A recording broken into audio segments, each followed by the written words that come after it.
જોઈ રહ્યા છો ગુજરાતની એક એવી ચેનલ કે જે તમારા શહેરના પળે પળના સમાચારો તમારા સુધી પહોંચાડે છે। સ્વાગત છે આપનું A1 અભિક્રાઇમ ન્યૂઝમાં।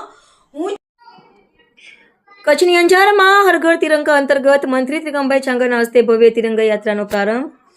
અંજાર શહેરમાં હર ઘર તિરંગા કાર્યક્રમ અંતર્ગત આજે એક ભવ્ય તિરંગા યાત્રાનું આયોજન કરવામાં આવ્યું હતું। રાજ્યના ઉચ્ચ અને ટેકનિકલ શિક્ષણ વિભાગના રાજ્યમંત્રી તથા અંજારના ધારાસભ્ય ત્રિકમભાઈ છાંગાના વરદ હસ્તે ગંગાનાકા પંચાયત રોડ ખાતેથી આ યાત્રાનો પ્રારંભ કરવામાં આવ્યો હતો।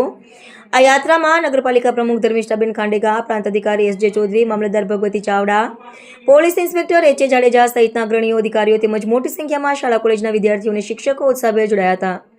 શહેરના મુખ્ય માર્ગો પરથી પસાર થયેલી આ યાત્રા KKMS ગર્લ્સ હાઈસ્કૂલ પાસે સંપન્ન થઈ હતી। સમગ્ર યાત્રા દરમિયાન ભારત માતા કી જયના નારાઓ સાથે અંજાર શહેરનું વાતાવરણ દેશભક્તિના રંગે રંગાઈ ગયું હતું અને નાગરિકોમાં રાષ્ટ્રપ્રેમની અનોખી ભાવના જોવા મળી હતી। રિપોર્ટર ભરત ઠાકોર, કચ્છ।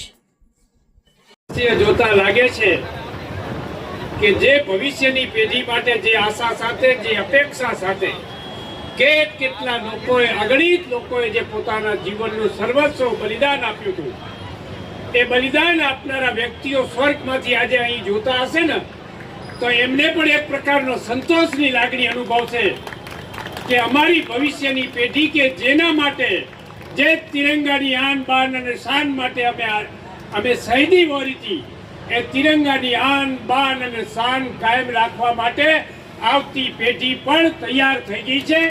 એ ગૌરવ સાથે, એ સંતોષ સાથે આજે સ્વર્ગમાંથી પણ આપણને સૌને આશીર્વાદ પાઠવતા હશે આત્માઓ।